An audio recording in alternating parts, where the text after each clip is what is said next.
ഈശോ മിശിഹായ്ക്ക് സ്തുതിയായിരിക്കട്ടെ. ഞാൻ മാണിപ്പറമ്പിലച്ചൻ. Liturgy class 82. കുറച്ച് ദിവസങ്ങളായി നമ്മൾ കത്തോലിക്ക സഭയുടെ മതബോധനം 1094 വകുപ്പ് ചർച്ച ചെയ്തുകൊണ്ടിരിക്കുന്നു. അതിൽ സൂചക ബോധനം, ഈ കർത്താവിൻ്റെ പെസഹ ബോധനം സൂചക ബോധനമാണ് എന്ന് നമ്മൾ പല പ്രാവശ്യമായിട്ട് കണ്ടു. ഇന്ന് നമ്മളത് ഉപസംഹരിക്കുകയാണ്. ആ ഖണ്ഡികയിലെ ഖണ്ഡിക ഒന്ന് വായിക്കാം. എന്നിട്ട് അതിൻ്റെ രണ്ടാമത്തെ ഭാഗമാണ് നമ്മൾ ചർച്ച ചെയ്യുന്നത്. പഴയ നിയമം പുതിയ നിയമം എന്നീ രണ്ട് ഉടമ്പടികളുടെ ലയത്തിന്മേലാണ് കർത്താവിൻ്റെ പെസഹ ബോധനം പണിയപ്പെട്ടിരിക്കുന്നത്.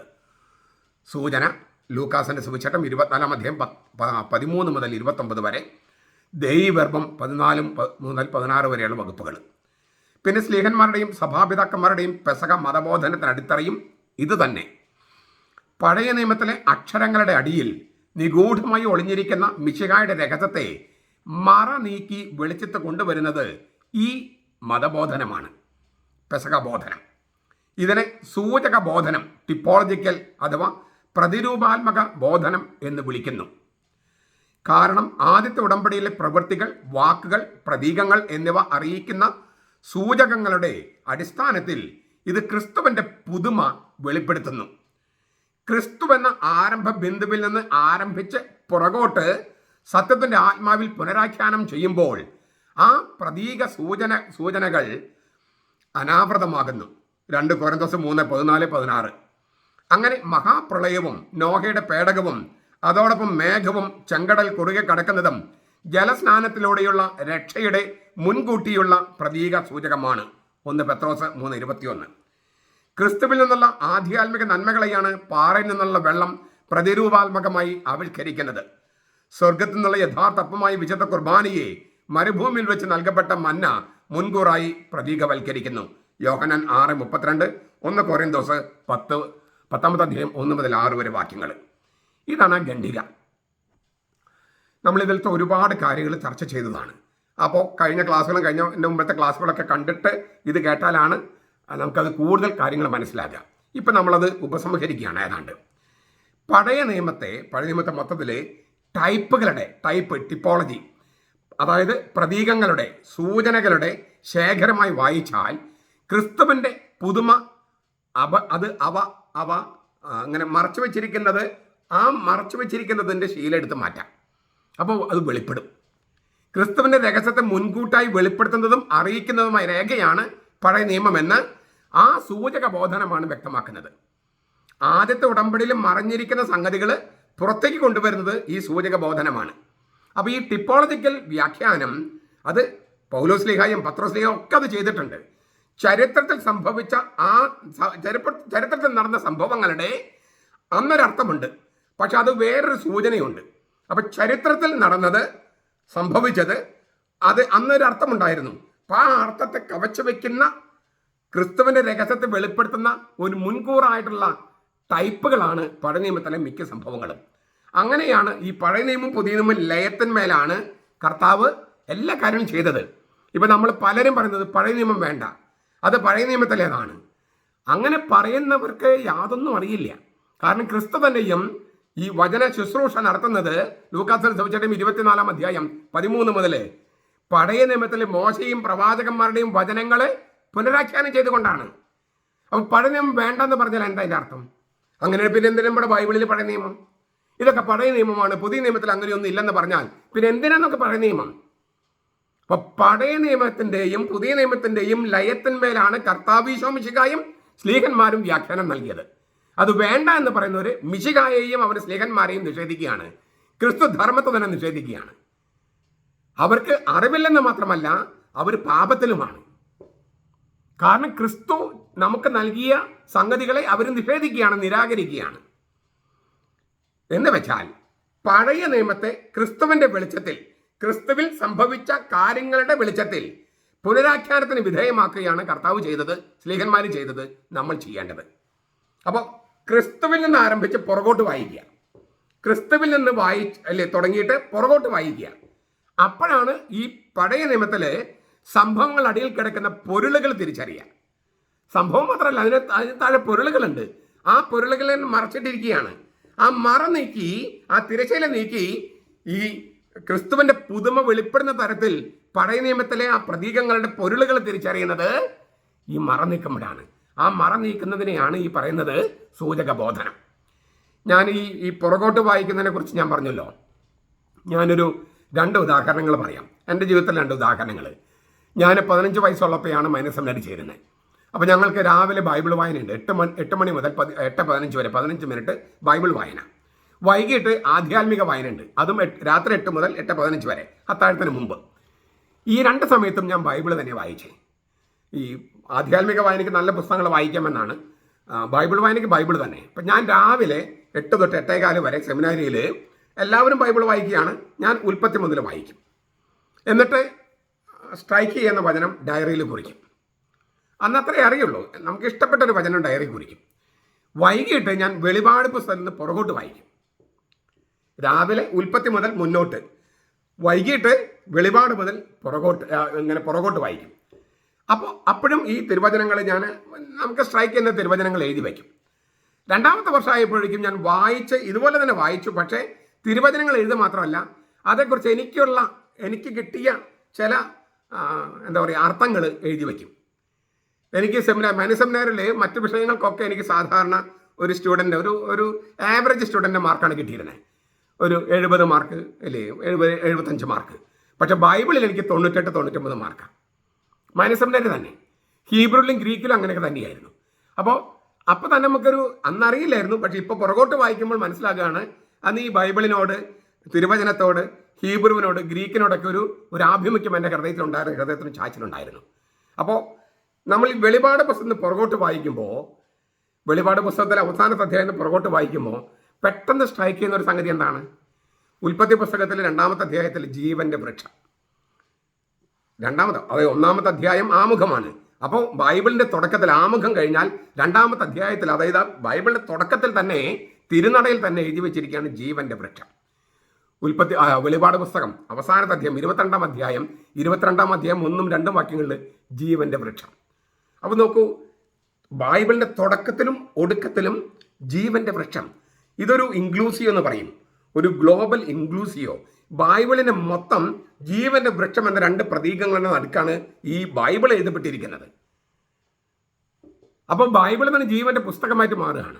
സ്വർഗത്തിൽ സൂക്ഷിച്ചിരിക്കുന്ന ജീവന്റെ പുസ്തകമുണ്ട്, ഈ ബൈബിൾ തന്നെ ജീവന്റെ പുസ്തകമായിട്ട് മാറുകയാണ്, ജീവൻ വൃക്ഷത്തിന്റെ ഇടയിലായിട്ട് എഴുതപ്പെട്ടിരിക്കുന്ന ബൈബിളായിട്ട്. നമുക്കൊരു ഉൾക്കാഴ്ചയാണ് ഇങ്ങനെ വായിക്കുമ്പോൾ. ക്രിസ്തുവിന്റെ വെളിച്ചത്തിൽ നമ്മൾ പുറകോട്ട് വായിക്കുന്നു, ഈ ക്രിസ്തുവിലേക്കുള്ള സൂചനകളായിട്ട് പഴയ നിയമം വായിക്കുന്നു. ചരിത്രത്തിൽ സംഭവിച്ച അന്നൊരർത്ഥമുണ്ട്, അതിനൊരു സൂചനയുണ്ട്, അന്നൊരർത്ഥമുണ്ട്. പക്ഷെ അതിനെ കവച്ചു വെച്ച് പോകുന്ന ഒരു അർത്ഥവുമുണ്ട്. ഇതാണ് ഒരു കാര്യം എനിക്ക് പറയാനുള്ളത്, അതായത് ഒരു ഉദാഹരണം പറയാനുള്ളത്. മറ്റൊരു സംഗതി എന്ന് പറയുന്നത്, ഈ പുറകോട്ട് വായിക്കാമെന്ന് ഞാൻ പറഞ്ഞല്ലോ. എൻ്റെ മാസ്റ്റേഴ്സ് വെളിപാട് പുസ്തകത്തിലാണ്. അപ്പോൾ ഞാൻ എൻ്റെ ഫ്രഞ്ചുകാരനായ, ചിലർക്ക് അറിയാവുന്നത് കൊണ്ട് ഞാൻ അദ്ദേഹത്തിൻ്റെ പേര് പറയാണ്, ലൂസിയൻ ലെഗ്രോ. അദ്ദേഹമാണ് എൻ്റെ പ്രൊഫസർ. അപ്പോൾ എനിക്ക് അദ്ദേഹത്തെ കിട്ടണമെന്നൊരു ആഗ്രഹം ഉണ്ടായിരുന്നു. ഇൻ്റർനാഷണൽ പ്രൊഫസറാണ്. അദ്ദേഹത്തെ മോഡറേറ്റർ കിട്ടാൻ എനിക്ക് ആഗ്രഹം ഉണ്ടായിരുന്നു. അതുകൊണ്ട് ചെന്ന ആഴ്ചയിൽ തന്നെ ഞാൻ അദ്ദേഹത്തെ വിളിച്ചു. അപ്പോൾ അദ്ദേഹം പറഞ്ഞു, വളരെ നേരത്തെയാണ്, ഇത്ര നേരത്തെ ഒന്നും ഒരു മോഡറേറ്റർ തിരഞ്ഞെടുക്കേണ്ട കാര്യമില്ല, എങ്കിലും ഞാൻ ഒരു അപ്പോയിൻമെൻറ്റ് തരാം ഓൺ വൺ കണ്ടീഷൻ. ഒരു വ്യവസ്ഥയിൽ തനിക്ക് എന്തെങ്കിലും പുതുതായിട്ട് പറയാനുണ്ടോ? ഞാൻ അദ്ദേഹത്തിൻ്റെ ഒരു അപ്പോയിൻമെൻറ്റ് കിട്ടാൻ വേണ്ടി റിഫ്ലക്സ് ആയിട്ട് അങ്ങ് പറഞ്ഞു പോയി, എന്തോ പുതുമ എനിക്ക് പറയാനുണ്ട്. അത് പറഞ്ഞ് അപ്പോൾ പുള്ളി പറഞ്ഞാൽ നാളെ 8:15 വായു. പിന്നെയാണ് ഞാൻ ഓർത്തത് എന്ത് പുതുമ എനിക്ക് പറയാനുള്ളത്. അപ്പോൾ ഞാൻ അന്ന് എന്ത് ചെയ്തു, വെളിപാട് പുസ്തകം മാത്രം, വെളിപാട് പുസ്തകം 1ാമത്തെ അധ്യായം തൊട്ട് 22ാം അധ്യായം വരെയും 22ാം അധ്യായം തൊട്ട് 1ാമത്തെ അധ്യായം വരെയും നിർത്താതെ ഞാൻ വായിച്ചു, അങ്ങോട്ടും ഇങ്ങോട്ടും വായിച്ചു കഴിഞ്ഞപ്പോൾ ഒരു സംഗതി സ്ട്രൈക്ക് ചെയ്തു. ഞാനതൊരു പേപ്പർ എടുത്തിട്ട് ഒരു ചിത്രം പോലെ, ഒരു ഗ്രാഫ് പോലെ വരച്ചു. പിറ്റേ ദിവസം ഞാൻ ഈ ഗ്രാഫുമായിട്ട് ഞാൻ അച്ഛൻ്റെ അടുത്ത് ചെന്നു, പ്രൊഫസറുടെ അടുത്ത്. ഞാൻ വരച്ചതിനേക്കാൾ കൂടുതലൊക്കെ അദ്ദേഹം കണ്ടു. വാസ്തവത്തിൽ ഞാൻ വരച്ചപ്പോൾ എനിക്ക് അത്ര അറിയില്ലായിരുന്നു, എന്തൊക്കെയാണ് ഞാൻ ഉദ്ദേശിക്കുന്ന കാര്യം എനിക്ക് അപ്പോഴും അറിയില്ലായിരുന്നു. എഴുതി വന്നപ്പോഴാണ് അതിൻ്റെ സൂചനകൾ എനിക്ക് കിട്ടിയത്. പക്ഷെ അദ്ദേഹം വലിയ പണ്ഡിതനായതുകൊണ്ട് ഞാനിങ്ങനെ അങ്ങോട്ടും ഇങ്ങോട്ടും ചില ആരോമാർക്ക് കിട്ടി വെച്ചിരിക്കുന്നതിൻ്റെ സൂചനകൾ എനിക്കറിയുന്നതിനേക്കാൾ കൂടുതൽ അദ്ദേഹത്തിന് അറിഞ്ഞു. ഞാൻ പറഞ്ഞു വന്നത്, ഞാൻ വെളിപാട് പുസ്തകം 1ാമത്തെ അധ്യായം തൊട്ട് 22ാം അധ്യായം വരെയും 22ാം അധ്യായം തൊട്ട് 1ാമത്തെ അധ്യായം വരെ അങ്ങോട്ടും ഇങ്ങോട്ടും വായിച്ചപ്പോൾ, അങ്ങോട്ട് വായിച്ച രീതിയിലല്ല ഇങ്ങോട്ട് വായിക്കുമ്പോൾ അർത്ഥവ്യത്യാസം വരും. നമ്മൾ പറയുന്ന വാക്കുകൾക്കെല്ലാം അർത്ഥവ്യത്യാസം വരും. ഞാൻ ക്ലാസിക്കലായിട്ട് പറയുന്നൊരു ഉദാഹരണം പറയാം. ഞാൻ പേരാമ്പ്ര, കോട്ടയടുത്തുള്ള പേരാമ്പ്ര പള്ളിയിൽ കൊച്ചച്ഛനായിരുന്നു. അപ്പോൾ അന്ന് ഈ അവിടുത്തെ കൈക്കാരന്മാരായിരുന്ന രണ്ടുപേര് വളരെ നല്ല കൈക്കാരന്മാരാണ്. ഒരാൾ ചെറുപ്പക്കാരനും ഒരാൾ ഇച്ചിരി മിഡിൽ ഏജ്ഡ്. അപ്പം അവരിങ്ങനെ ഈ സെമിത്തേരിയിലെ എല്ലാ കല്ലറകളും പരിശോധിക്കുകയായിരുന്നു. അങ്ങനെ പരിശോധിച്ചെല്ലാം വന്ന് ഒരു കല്ലറയുടെ മേൽ പേരെഴുതിയിട്ടില്ല. അപ്പോൾ അവർ വികാരിച്ചിനടുത്ത് വന്ന് പറഞ്ഞു, ഇതെന്താ ഈ കല്ലറയ്ക്ക് ആർക്കാണ് ഈ കൊടുത്തിരിക്കുന്നത് അറിയില്ല. അച്ഛന് ഓർമ്മയില്ല. അവിടെയുള്ള കാരണന്മാരൊക്കെ അവർ ചോദിച്ചു നോക്കി, ആർക്കും അത് അറിയില്ല. അപ്പോൾ ഈ ഈ മിഡിൽ ഏജ്ഡ് ആയിട്ടുള്ള ആ മനുഷ്യൻ പറഞ്ഞു, നമുക്ക് ഏതായാലും ഈ സ്ലാബ് അങ്ങ് എടുത്ത് പുറത്ത് വയ്ക്കാം, പേരൊന്നും എഴുതിയിട്ടില്ല സ്ലാബ്. അപ്പം ആരെങ്കിലും വന്നിട്ട് ആരാണ് എൻ്റെ അപ്പൻ്റെ കല്ലറ തുറന്നതെന്ന് ചോദിച്ചു കഴിഞ്ഞാൽ നമുക്ക് അവർക്ക് കൊടുക്കാം. ഇല്ലെങ്കിൽ ഒരു കല്ലറ വെറുതെ കളയേണ്ട കാര്യമില്ലല്ലോ.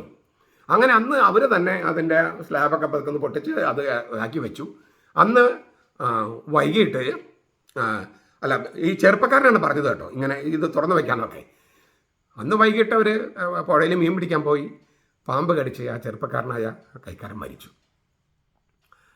അത് വലിയ സങ്കടമായിരുന്നു, ഭയങ്കര കരച്ചിലുമൊക്കെ ആയിരുന്നു. ഈ കൂട്ടുകൈക്കാരൻ പിറ്റേ ദിവസം അദ്ദേഹം ഏതാണ്ട് കുഴഞ്ഞ് വീഴുന്നതല്ല, കൂട്ടുകൈക്കാരനാണ് മരിച്ചത്, ചെറുപ്പക്കാരനാണ്. അപ്പോൾ അദ്ദേഹം പറഞ്ഞത്, തോമസിന് ഇന്നലെ അറിയാമായിരുന്നു ഇന്നലെ മരിക്കുമെന്ന്. അല്ലെങ്കിൽ അവൻ പറയുമായിരുന്നോ ഈ കല്ലറ നമുക്ക് തുറന്നു വയ്ക്കാം, ആർക്കും ആരുടേതും അല്ലെങ്കിൽ നമുക്കെടുക്കാമല്ലോ. നമുക്ക് എന്ന് അദ്ദേഹം തലേദിവസം പറഞ്ഞത് പള്ളിക്ക് എന്ന അർത്ഥത്തിലാണ്. പക്ഷെ അദ്ദേഹം മരിച്ച് അദ്ദേഹത്തെ അടക്കം ചെയ്തത് ആ കല്ലറയിലാണ്. ആ കല്ലറയിൽ അടക്കം ചെയ്ത് കഴിഞ്ഞപ്പോൾ ആ നമുക്കെന്ന വാക്കിന് അർത്ഥം വന്നത് എനിക്കെന്നർത്ഥമായി. തലേ ദിവസം അദ്ദേഹം പറഞ്ഞു, ഇത് ആരുടേതും അല്ലെങ്കിൽ ഈ കല്ലറ ആർക്കും കൊടുത്തിട്ടില്ലെങ്കിൽ നമുക്കെടുക്കാമല്ലോ, നമുക്കെന്ന് വെച്ചാൽ പള്ളിക്ക് എടുക്കാമല്ലോ എന്നാണ് ഉദ്ദേശിച്ചത്. പക്ഷെ അദ്ദേഹം മരിച്ചു, അടക്കം ചെയ്യപ്പെട്ടത് അതേ കല്ലറയിലാണ്. അപ്പോൾ പിറ്റേ ദിവസം അദ്ദേഹത്തിൻ്റെ കൂട്ടുകൈക്കാരൻ പറഞ്ഞത്, തോമസിന് അറിയാമായിരുന്നു തോമസ് എന്തായാലും മരിക്കുമെന്ന്, അല്ലെങ്കിൽ തോമസ് പറയുമായിരുന്നോ ഈ കല്ലറ ആരുടേതും അല്ലെങ്കിൽ എനിക്ക് എടുക്കാമെന്ന്. അദ്ദേഹത്തെ അതിലാണ് അടക്കം ചെയ്തത്. അപ്പം അദ്ദേഹത്തിൻ്റെ മരണം അദ്ദേഹത്തിൻ്റെ വാക്കുകൾക്ക് വേറെ അർത്ഥം കൊടുത്തു.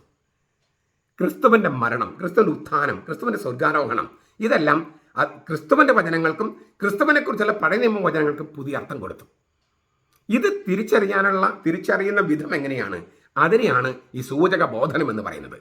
ഈ പെസക ബോധനം, കർത്താവിൻ്റെ പെസക ബോധനവും സ്ലീഹന്മാരുടെ മതബോധനവും ഒക്കെ ഈ തരത്തിലാണ്. നമ്മൾ കഴിഞ്ഞ ക്ലാസ്സിൽ കണ്ടതാണ്. പത്രോസ് ഗലാത്യ ലേഖനത്തിൽ പറയുന്നത്, കൊരിന്തോസ് ലേഖനത്തിൽ പറയുന്നത്, ഇന്ന് നമ്മൾ സൂചിപ്പിച്ചതാണ് പത്രോസ് പറയുന്നത്. നമുക്ക് അതിന് വിശദമായിട്ട് കുറച്ചുകൂടി പറയാം. ചുരുക്കത്തിൽ ഈ ക്രിസ്തുവിൽ നിന്ന് ആരംഭിച്ച് പുറകോട്ട് പോകുക. ക്രിസ്തുവിൻ്റെ മരണം, ഉത്ഥാനം, സ്വർഗാരോഹണം, പരിശുദ്ധാത്മാവിൻ്റെ ആഗമനം, ഇതിൻ്റെ വെളിച്ചത്തിൽ പുറകോട്ട് ക്രിസ്തുവിൻ്റെ വചനങ്ങളും ക്രിസ്തുവിനെക്കുറിച്ചുള്ള പഴയ നിയമത്തിലെ വചനങ്ങളും വായിക്കുമ്പോൾ വേറെ പൊരുളുകൾ വെളിപ്പെട്ട് വരും. ക്രിസ്തുവിനെക്കുറിച്ചുള്ള പുതുമ വെളിപ്പെട്ട് വരും. അത് ഈ ഈ ഈ ഈ മറ നീക്കപ്പെടുകയാണ്. പരിശുദ്ധാത്മാവിന്, സത്യത്തിൻ്റെ ആത്മാവ് എന്നാണ് ഉപയോഗിച്ചിരിക്കുന്ന വാക്ക് സഭ. സത്യത്തിൻ്റെ ആത്മാവ് നമ്മളെ പ്രചോദിപ്പിച്ച് നമ്മളെ വിരി മാറ്റുകയാണ്. അപ്പോൾ വെളിപാട് ഉണ്ടാവുകയാണ്. ചുരുക്കത്തിൽ പഴയ നിയമത്തിലെ സംഭവങ്ങളുടെ ആക്ഷരിക അർത്ഥം നിരാകരിക്കുകയല്ല, ആ ആക്ഷരിക അർത്ഥത്തിൻ്റെ അടിയിൽ കിടക്കുന്ന പൊരുളുകൾ ചകഞ്ഞെടുക്കുകയാണ്. ചരിത്രത്തിലെ പൊരുളുണ്ടെന്ന് ഞാൻ പറഞ്ഞല്ലോ. പാറയിൽ നിന്ന് വെള്ളം വരുന്നു, അന്ന് കുടിക്കാൻ വെള്ളം വേണം. പക്ഷെ അതിന് പൗലോസൊക്കെ പറയുന്നത് ആ പാറ ദൈവമാണ്, ദൈവം ഈശോയാണ്, അവൻ്റെ പാർശ്വത്തിൽ നിന്ന് വരുന്ന വെള്ളമാണ്, അത് ജീവജലമാണ്, പരിശുദ്ധാത്മാവാണ്. വ്യത്യാസം കണ്ടോ? അന്ന് പാറയിൽ നിന്നുള്ള വെള്ളമായിരുന്നു, ഇപ്പോൾ ദൈവമെന്ന പാറയായ ഈശോയുടെ പാർശ്വം പിളർന്നുള്ള ജീവജലമാണ്. അർത്ഥവ്യത്യാസം വന്നു. ഇതാണ് പൊരുള്. അന്നൊരർത്ഥം, പാറയിൽ നിന്നുള്ള വെള്ളം കുടിക്കാൻ വെള്ളം, ഇപ്പോൾ അതിന് വേറൊരർത്ഥം. അപ്പോൾ ഈ രണ്ടർത്ഥവും അവിടെ ഉണ്ട്. പക്ഷെ അത് ക്രിസ്തുവിൻ്റെ വെളിച്ചത്തിൽ വായിക്കുമ്പോഴാണ് അത് മനസ്സിലാകുന്നത് മാത്രം. ഇതെയാണ് ഈ പഴയ നിയമത്തിൻ്റെ സൂചക ബോധനം എന്നൊക്കെ പറയുന്നത്. അപ്പോൾ ഈ കത്തോലിക്ക സഭയുടെ മതബോധനത്തിൽ പറയാണ്, മഹാപ്രളയവും നോഹയുടെ പേടകവും അതോടൊപ്പം മേഘവും ചെങ്കടൽ കുറുകെ കടക്കുന്നതും ജലസ്നാനത്തിലൂടെയുള്ള രക്ഷയുടെ മുൻകൂട്ടിയുള്ള പ്രതീക സൂചകമാണ്. 1 പത്രോസ് 3:21. അത് ആ ഭാഗം ഒന്ന് വായിച്ചു നോക്കുക. 1 പത്രോസ് 3:21. ഈ സ്ലീഹന്മാർ തന്നെ സൂചക ബോധനം അടയാളങ്ങളിലും പ്രതീകങ്ങളിലൂടെയും സംസാരിച്ചിരിക്കുന്നു എന്നാണ് അവിടെ പറയുന്നത്. ഞാൻ കഴിഞ്ഞ ക്ലാസ്സിൽ അടയാളങ്ങളിലും പ്രതീകങ്ങളും പറഞ്ഞപ്പോൾ പെന്തക്കോസ്തക്കാർ, ദൈവസഭക്കാർ, യഹോവ സാക്ഷികൾ കമന്റേറ്റ് എന്തിട്ടിരിക്കുന്നത്? പ്രതീകവും വേണ്ട, അടയാളവും വേണ്ട, ആത്മാവിലും സത്യത്തിൽ ആരാധിച്ചാൽ മതി. എന്താണ് ആത്മാവെന്ന് അവർക്കറിയോ? എന്താണ് സത്യം എന്ന് അവർക്കറിയോ? ആ ആത്മാവ് നമ്മുടെ ആത്മാവാണോ? അല്ലല്ലോ, പരിശുദ്ധാത്മാവല്ലേ. സത്യം എന്ന് പറഞ്ഞാൽ ക്രിസ്തുവിന്റെ വചനമല്ലേ. അപ്പൊ ക്രിസ്തുവിന്റെ വചനത്തിലും ക്രിസ്തുവിന്റെ പരിശുദ്ധാത്മാവിലുള്ള ആരാധന അതാണ്, വിശുദ്ധ കുർബാനയല്ലാതെ. വചന ശുശ്രൂഷയും പരിശുദ്ധാത്മാവിന്റെ ആഗമനത്തോടുള്ള അനാഫ്രയും, അപ്പോൾ ആത്മാവിലും സത്യത്തിലുമുള്ള ആരാധന കുർബാനയല്ലാതെ മറ്റെന്താണ്? നമ്മുടെ സത്യവും നമ്മുടെ ആത്മാവുമാണോ കർത്താവ് പറഞ്ഞത്?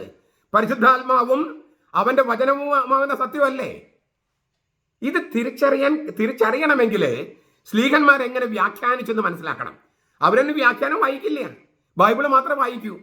വ്യാഖ്യാനമില്ലാതെ ബൈബിൾ എങ്ങനെ മനസ്സിലാകുമെന്ന് എത്യോപ്യയിലെ രാജ്ഞിയുടെ ധനകാര്യ വകുപ്പ് മന്ത്രി പറഞ്ഞ കാര്യം പോലും അവർക്ക് അറിഞ്ഞുകൂടാ. കർത്താവ് വചനം വ്യാഖ്യാനിച്ചപ്പോഴാണ് മനസ്സിലായത്. ദൈവരായത്തെക്കുറിച്ച് അവൻ 40 ദിവസം പഠിപ്പിച്ചുവെന്ന് ശ്ലീഹന്മാർ നടപടി 1-ാമത്തെ അധ്യായത്തിൽ എഴുതിയിട്ടുണ്ട്. ഈ വക കാര്യങ്ങളൊന്നും കേൾക്കാതെ ചില വചനങ്ങൾ, കത്തോലിക്ക സഭയെ ആക്രമിക്കുന്ന ചില വചനങ്ങൾ മാത്രം പഠിച്ചു പോകുകയാണ്. അല്ലെങ്കിൽ അതിങ്ങനെ പരിശീലിച്ചിരിക്കുകയാണ്. കത്തോലിക്കരെ എതിർക്കണം. ചുരുക്കത്തിൽ ഞാൻ അവരോടും നിങ്ങളോടും പറയുകയാണ്, ഈ 1 പത്രോസ് 3:21 വായിച്ചു നോക്കുക. 20 തൊട്ട് നമുക്ക് വായിക്കാം, 19 തൊട്ട് വായിക്കാം. അവർ പണ്ട് നോഹയുടെ കാലത്ത് പെട്ടകം ഒരുക്കപ്പെട്ട സമയത്ത് ദൈവം ദീർഘക്ഷമയോടെ കാത്തിരിക്കുമ്പോൾ അനുസരിക്കാത്തവരായിരുന്നു. ആ പെട്ടകത്തിൽ ഏതാനും പേർ, എന്ന് വെച്ചാൽ 8 പേർ വെള്ളത്തിൽ കൂടി രക്ഷ പ്രാപിച്ചു. അത് ഇപ്പോൾ നമ്മെ രക്ഷിക്കുന്ന മാമോദീസയുടെ മുൻകുറിയാണ്. അത് ജഡത്തിന്റെ അഴുക്ക് കളയുന്നതായിട്ടല്ല, ദൈവത്തോട് നല്ല മനസാക്ഷിക്കായുള്ള സമ്മതമായിട്ടാണ് യേശു ക്രിസ്തുവിന്റെ പുനരുത്ഥാനത്താൽ നമ്മെ രക്ഷിക്കുന്നത്. വളരെ ഗംഭീരമായിട്ടുള്ള സംഗതിയാണ് രക്ഷിക്കുന്ന മാമോദീസ. മാമോദീസയാണ് നമ്മെ രക്ഷിക്കുന്നത് കൃത്യമായി പത്രോസ് രേഖപ്പെടുത്തിയിരിക്കുക.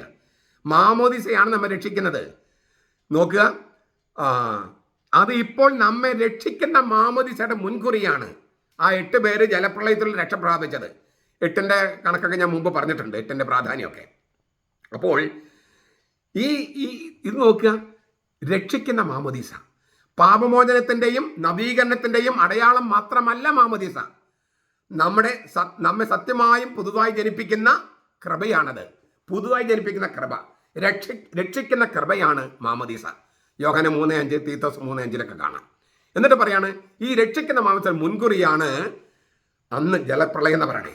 മുൻകുറി എന്നതിനുള്ള ഗ്രീക്ക് വാക്ക് ആന്റിറ്റിപ്പോസ് എന്നാണ്. ആന്റിറ്റിപ്പോസ് നമ്മൾ ടൈപ്പ് എന്ന് കണ്ടില്ലേ, സൂചകം, പ്രതീകം.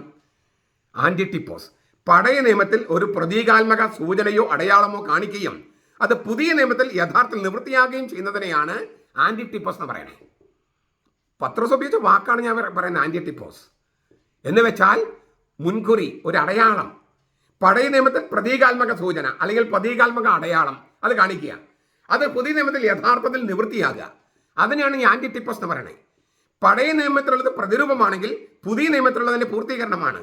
ഈ പ്രതിരൂപം, അടയാളം, അതൊക്കെയാണ് നമ്മൾ കൂദാശ എന്ന് പറയണേ. റോമാലേഖനം 5:14 ആ സൂചനയുണ്ട്. ഈ മാമോദീസയിലെ വെള്ളത്തിന്റെ മുൻകുറിയായിരുന്നു പ്രളയജലം. ദുഷ്ടതയിൽ നിന്ന് ഭൂമിയെ രക്ഷിക്കുകയാണ് ഇളകി മറിയുന്ന മഹാപ്രളയം അന്ന് ചെയ്തത്. ഉൽപ്പത്തി 7:17-24 നമ്മൾ കഴിഞ്ഞ ക്ലാസ്സിൽ കണ്ടതാണ്. വിശ്വാസിയെ പാപത്തിൽ ശുദ്ധീകരിക്കുകയാണ് മാമോദീസയിലെ കൗദാശിക ജലം. നോഹയും കുടുംബവും വിശ്വാസത്തിൽ പെട്ടകം നിർമ്മിക്കുകയും ന്യായവിധിയുടെ ജലത്തിലൂടെ കടന്ന് പുതിയ ജീവിതത്തിലേക്ക് പ്രവേശിക്കുകയും ദൈവവുമായി പുതിയൊരു ഉടമ്പടിയിൽ ഏർപ്പെടുകയും ചെയ്തു. അതേക്കുറിച്ചൊക്കെ നമ്മൾ കഴിഞ്ഞ ക്ലാസ്സിൽ കണ്ടതാണ്. ഈ വില്ല് കുലയ്ക്കുന്ന ദൈവമൊക്കെ ഉടമ്പടിയുടെ അടയാളമായിട്ട്. വിശ്വാസത്തിന്റെ കൂദാശയോ മാമോദീസയോ നമുക്ക് പുതിയ ജീവൻ നൽകുകയും നമ്മെ പുതിയ ഉടമ്പടിയുടെ അംഗങ്ങളാക്കുകയും ചെയ്യുന്നു. അപ്പോൾ നോഹയുടെ കാലത്തെ ജലപ്രളയവും ഇല്ലേ, അന്നത്തെ ആളുകൾ അവർ നടത്തിയ ഉടമ്പടി, അതെല്ലാം പുതിയ നിയമത്തിൽ പുതിയ അർത്ഥം കൈവരിക്കുകയാണ്. ഇതേക്കുറിച്ചൊക്കെ ഞാൻ കഴിഞ്ഞ തിങ്കളാഴ്ചത്തെ ക്ലാസ്സിൽ പറഞ്ഞിട്ടുള്ളതുകൊണ്ട് വിശദമായി പറയുന്നില്ല. എന്നിട്ട് ഈ പത്രോസ്ലീഹ ഒരു വാക്ക് പറയുന്നുണ്ട്, അഴുക്ക് കളയുന്നതായിട്ടല്ല. തൻ്റെ വാക്ക് തെറ്റിദ്ധരിക്കപ്പെടാൻ സാധ്യതയുണ്ടല്ലോ, അതുകൊണ്ടാണ് ആ വചനം കൂട്ടിച്ചേർത്തിരിക്കുന്നത്. തൻ്റെ വാക്കുകൾ തെറ്റിദ്ധരിക്കരുത് എന്ന് കരുതിയിട്ടാണ്. മാമോദീസയിൽ വെള്ളം ഉപയോഗിക്കുന്നു. അത് ശരീരത്തിൽ വീഴുന്നെങ്കിലും ശരീരത്തിൻ്റെ അഴുക്ക് കളയാനല്ല വെള്ളം. ശരീരത്തിൽ നിന്നും ആത്മാവിൽ നിന്നും അല്ലേ, ദേഹം, ദേഹി, ആത്മാവ്, ഈ 3ൽ നിന്നും പാപം നീക്കിക്കളയുന്ന മാമോദീസയിലെ കൗദാശിക ജലമാണത്. അതിന്റെ ഫലം നഗ്നനേത്രങ്ങൾ കൊണ്ട് കാണാൻ കഴിയില്ല. ദൈവത്തിൽ വിശ്വസിക്കുന്നവർക്ക് കൃപയിലേ അത് കാണാൻ കഴിയും. അപ്പോൾ വെള്ളം വീഴുന്നത് അഴുക്ക് കളയാനല്ല, സാധാരണ അങ്ങനെയുള്ള കഴുകുന്നത് അതിനല്ല. പരിശുദ്ധാത്മാവ്, അതായത് ഈശോയുടെ പാർശ്വത്തു നിന്നുള്ള ജീവജലമാണ് വീഴുന്നത്. ആ ജീവജലമാകുന്നത് ഈ അപ്പസ്തോലിക ശ്ലൈഹിക പിന്തുടർച്ചയിലുള്ള പൗരോഹിത്യത്തിലുള്ള ആളുകളത് ആശീർവദിക്കുമ്പോഴാണ്, കൈവപ്പിലൂടെയും സ്പർശനത്തിലൂടെയുമാണ്. അപ്പോൾ മാമോദീസയ്ക്ക് ഉപയോഗിക്കുന്ന വെള്ളമാണെങ്കിലും അത് ഏതെങ്കിലും നദിയിലോ പുഴയിലോ ഒന്നും വെള്ളമല്ല, ഈശോയുടെ പാർശ്വത്തു നിന്നുള്ള ജീവജലമാണ്. ചുരുക്കത്തിൽ ഈ ഈ ജലപ്രളയത്തിന് ഒരു പുതിയ അർത്ഥം കൊടുക്കുകയാണ് പത്രോസ്ലീഹ ചെയ്തത്. ഇതിനെയാണ് ഈ സൂചക ബോധനം എന്ന് നമ്മൾ പറയുന്നത്. ഈ അർത്ഥത്തിൽ വേറെ ചില സൂചനകൾ കൂടി പറഞ്ഞിട്ടുണ്ട് ഇവിടെ. ഏതാണ്? മേഘവും ചെങ്കടലും. ചെങ്കടലിലും വെള്ളമാണ്. മേഘം പരിശുദ്ധാത്മാവിന്റെ പ്രതീകമാണ്. നമ്മൾ കണ്ടു കഴിഞ്ഞ ഏതോ ഒരു ക്ലാസ്സിൽ നമ്മൾ പറഞ്ഞിട്ടുണ്ട്. ഏതല്ല, പല ക്ലാസ്സിൽ പറഞ്ഞിട്ടുണ്ട്. ഒരു മേഘം, രൂപാന്തര ഭാഗത്ത് ഒരു മേഘം ഈശോയെ പൊതിഞ്ഞു. പരിശുദ്ധാത്മാവാണത്. ഒരു മേഘമാണ് കർത്താവിന് സ്വർഗ്ഗാരോഹണത്തിൽ എടുത്തുകൊണ്ട് പോകുന്നത്. ആ മേഘം പരിശുദ്ധാത്മാവിന് പ്രതീകമാണ്. അപ്പോൾ മഴമേഘം, അതിനകത്ത് വെള്ളമുണ്ട്, വെട്ടിത്തിളങ്ങുന്ന പ്രകാശമുണ്ട്, പരിശുദ്ധാത്മാവിന് പ്രതീകമാണ്. ചെങ്കടൽ വെള്ളമാണ്. അപ്പോൾ പരിശുദ്ധ റൂഹായിലുള്ള സ്നാനമാണ് മേഘവും ചെങ്കടലും. ചെങ്കടൽ മാത്രമായിരുന്നെങ്കിൽ ഈ പെന്തക്കോസ്തക്കാരും യഹോവ സാക്ഷികളൊക്കെ പറയുന്ന പോലെ ഒഴുകുന്ന വെള്ളത്തിൽ മുങ്ങിയാൽ മതിയായിരുന്നു. പക്ഷെ അത് ജലസ്നാനേ ആകുള്ളൂ. പരിശുദ്ധാത്മാരുടെ സ്നാനമാകണമെങ്കിൽ മുകളിൽ നിന്ന് ജനിക്കണം, ഉന്നതത്തിൽ ജനിക്കണം, മേഘത്തിൽ നിന്ന് ജനിക്കണം. മേഘം എന്ന് പറഞ്ഞാൽ പരിശുദ്ധാത്മാവ്. അപ്പോൾ ജലസ്നാനം സ്നാപയോഹനാന്റെ സ്നാനമാണ്, ഈ ഒഴുകുന്ന വെള്ളത്തിലുള്ളത്. പെന്തക്കോസ്തക്കാരും യഹോവ സാക്ഷികളൊക്കെ ദൈവസഭക്കാരൊക്കെ അത് നടത്തുന്നുണ്ട്. അത് സ്നാപയോഹനാന്റെ സ്നാനം. അത് കഴിഞ്ഞിട്ട് ഈശോ നൽകുന്ന ജീവജലത്തിലുള്ള സ്നാനം വേണം. അത് മുകളിൽ നിന്നാണ് ഒഴുകുക. ഈശോ മരിച്ചു കിടക്കല്ലേ, ആ മരിക്കുന്ന സമയത്ത് അവന്റെ പാർശ്വത്തിൽ നിന്ന് വെള്ളം ഒഴുകുകയാണ്. ആ വെള്ളമാണ്, ജീവജലമാണ് മാമോദീസയിലുള്ളത്. അത് മുകളിൽ നിന്ന് വീഴുന്നതാണ്. അതാണ് മേഘം. അപ്പോൾ മേഘവും ചെങ്കടലും, പരിശുദ്ധ റൂഹായും വെള്ളവും, ആത്മാവിലും വെള്ളത്തിലും വീണ്ടും ജനിക്കുകയാണ്, പുതുതായി ജനിക്കുകയാണ്. വീണ്ടും ജനിക്കല്ല, പുതുതായി ജനിക്കുകയാണ്. ചെങ്കടലിലെ വെള്ളം മാമോദീസ വെള്ളം, മേഘം പരിശുദ്ധ റൂഹായുടെ. അർത്ഥം കണ്ടോ? പാറയിൽ നിന്നുള്ള വെള്ളം ഞാൻ പറഞ്ഞു കഴിഞ്ഞു. അത് പാറ എന്ന് പറയുന്ന ദൈവത്തിൻ്റെ പ്രതീകമാണ്. പുതിയ നിയമത്തിൽ വരുമ്പോഴോ ഈശോയാണ് ദൈവം, അവന്റെ പാർശ്വത്തിൽ നിന്നുള്ള വെള്ളം. ആ പാറയിൽ നിന്നുള്ള വെള്ളം പഴയ നിയമത്തിൽ, അത് പുതിയ നിയമത്തിൽ ഈശോ എന്ന പാറ പിളർന്നു വരുന്ന ജീവജലവും ജീവരക്തവും, മാമോദീസയും കുർബാനയും. മരുഭൂമിയിലെ മന്ന, അന്ന് ഇല്ലേ, മന്ന ഒരു അത്ഭുതകരമായ അപ്പമായിരുന്നു, എങ്കിലും അത് ഭക്ഷിച്ചവരൊക്കെ മരിച്ചുപോയി. അപ്പോൾ കർത്താവ് പറയാണ്, അത് ഒരു സൂചനയെ മാത്രമാണ്. വിശുദ്ധ കുർബാന അത് ഭക്ഷിക്കുന്നവർ മരിക്കില്ല. വിശുദ്ധ കുർബാന ഭക്ഷിക്കുന്നവർ മരിക്കില്ല. മരിക്കില്ല എന്ന് വെച്ചാൽ രണ്ടാമത്തെ മരണം ഉണ്ടാകില്ല. രണ്ടാമത്തെ മരണം വെച്ചാൽ നരകം, അതുണ്ടാകില്ല. ഈ ഈശോ ദൈവമാണ് കുർബാനയിൽ നമ്മളിലേക്ക് വരുന്നത്.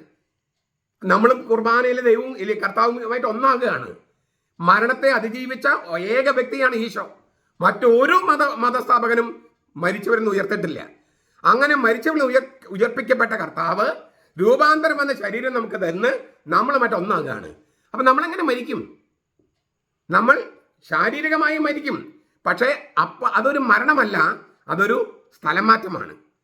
ഗർഭത്തിൽ നിന്ന് കുഞ്ഞ് പുറത്തേക്ക് വരുന്നത് പോലെ നമ്മൾ ഈ ഭൂമിയിൽ നിന്ന് ഈ ശാരീരിക മരണം എന്ന പുഴ കടന്ന് അക്കരയ്ക്ക് പോവുകയാണ്. അതാണ് സ്വർഗം എന്ന് പറയുന്നത്. കർത്താവ് പറയാണ്, ഈ അപ്പം ഭക്ഷിക്കുന്ന മരിക്കില്ല. മന്ന കഴിച്ചവർ മരിച്ചുപോയി. കാരണം അത് സൂചന മാത്രമാണ്, ഇത് യാഥാർത്ഥ്യമാണ്. അതുകൊണ്ട് തന്നെ മന്നയെ പോലെ മന്ന പല കാര്യങ്ങളിലും കുർബാനയ്ക്ക് വിരൽ ചൂണ്ടുന്നുണ്ട്. പിറ്റേ ദിവസത്തേക്ക് സൂക്ഷിച്ച് വെക്കരുത്. നിങ്ങൾ മിസലോ അല്ലെങ്കിൽ തക്സ് എടുത്ത് നോക്കിയാൽ മിച്ചമുള്ള കുർബാന അത്ര തന്നെ കഴിക്കണമെന്നാണ്. രോഗികൾക്ക് വേണ്ടി മാത്രമാണ് കുറച്ച് സൂക്ഷിക്കുന്നത്. ആരാധനയ്ക്ക് വേണ്ടി സൂക്ഷിക്കുന്നെങ്കിൽ എപ്പോഴും ആരാധനയ്ക്ക് ആൾക്കാർ വേണമെന്നാണ്. അല്ലാതെ സക്രാരിലെങ്കിലും കെട്ടിപ്പൂട്ടി വെക്കാൻ പാടില്ലെന്നാണ്. വിശുദ്ധ കുർബാന മിച്ചുള്ളത് വൈദികൻ ഭക്ഷിക്കണമെന്നാണ്. ഒരു വലിയ തിരുനാളോ അല്ലെങ്കിൽ അങ്ങനത്തെ ഉത്സവമൊക്കെ വരുമ്പോൾ ചിലപ്പോൾ കൂടുതൽ വാഴ്ത്തേണ്ടി വരും, കൂതാശ ചെയ്യേണ്ടി വരും. പക്ഷെ പിറ്റേ ദിവസം കഴിയുമ്പോൾ അത് മാറ്റണം. അങ്ങനെ വലിയ പാത്രത്തിൽ, എന്നും കുർബാനയുള്ള സ്ഥലത്തെങ്കിലും വലിയ പാത്രത്തിൽ സിബോറിയം ഇല്ലേ കുസ്തോതിയിൽ അങ്ങനെ വാഴ്ത്തി വെക്കാൻ പാടില്ലെന്നാണ്. ഇതെല്ലാം ഈ ബൈബിളിൻ്റെ വെളിച്ചത്തിലുള്ള സംഗതികളാണ്.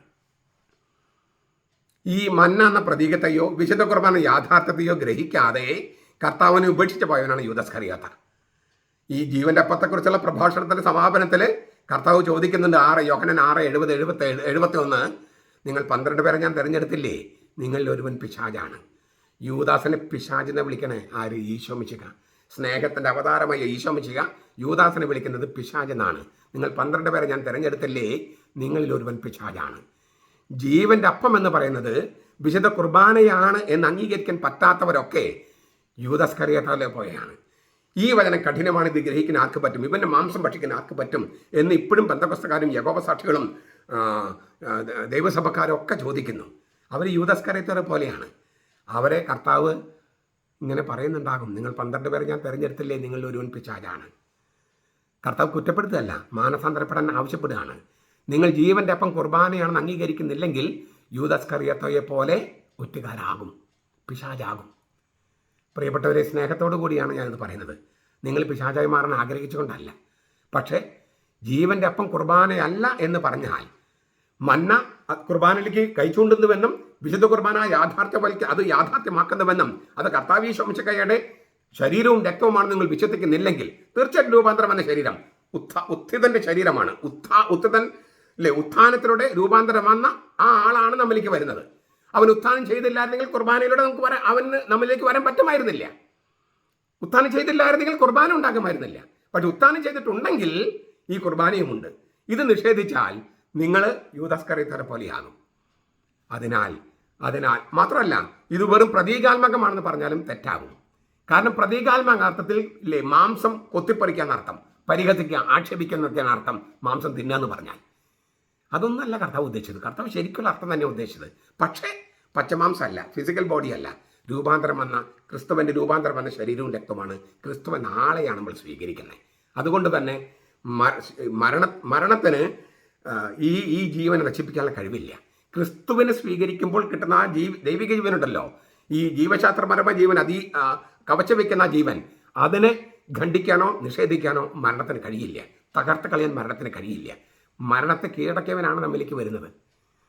ഈ അർത്ഥങ്ങളൊക്കെ നമുക്ക് കിട്ടുന്നത് അപ്പോൾ പഴയ നിയമവും പുതിയ നിയമവും തമ്മിലുള്ള ഈ ലയത്തിലാണ്. ഈ ലയം മറക്കരുത്. പഴയ നിയമത്തെ നിഷേധിക്കരുത്. പഴയ നിയമത്തെ നിഷേധിച്ചാൽ ക്രിസ്തുവിനെ നമുക്ക് മനസ്സിലാകില്ല. ക്രിസ്തുവിനെ നിഷേധിച്ചാൽ പഴയ നിയമവും മനസ്സിലാകില്ല. ഈ ക്രിസ്തുവിനെ നിഷേധിച്ചുകൊണ്ട് ചില വചനങ്ങൾ ആൾക്കാർ പറയും പഴയ നിയമത്തിലെ വിഗ്രഹങ്ങൾ ഉണ്ടാക്കരുത്. അത് പഴയ നിയമത്തിൽ പറഞ്ഞിട്ടുണ്ട്. പക്ഷെ അത് പറഞ്ഞിട്ട് 5-ാമത്തെ അധ്യായം കഴിയുമ്പോൾ വിഗ്രഹങ്ങൾ ഉണ്ടാക്കാനും പറയുന്നുണ്ട്. കെരൂബുകൾ ഉണ്ടാക്കാൻ പറയുന്നുണ്ട്. ഈ ഉടമ്പടിയുടെ പേടകം ഉണ്ടാക്കാൻ പറയുന്നുണ്ട്. ഉടമ്പടിയുടെ പേടകത്തിൽ 3 കമ്പാർട്ട്മെന്റ് വേണമെന്ന്. ഒന്നിൽ മന്ന, മറ്റൊന്ന് അഹരോന്റെ തളിർത്ത വടി, പിന്നെ 2 കല്ല്, 10 കൽപ്പനയിൽ കല്ല്. ഇതൊക്കെ വിഗ്രഹം എന്ന് പറഞ്ഞാൽ ശരിയാവുമോ? അഹരോന്റെ തളിർത്ത വടിക്ക് പകരമാണ് നമുക്ക് ഈ കുരിശുള്ളത്, പ്രത്യേകിച്ച് മാർ തോമസ് ലീവയൊക്കെ ഉള്ളത് ജീവവൃക്ഷമാണ്.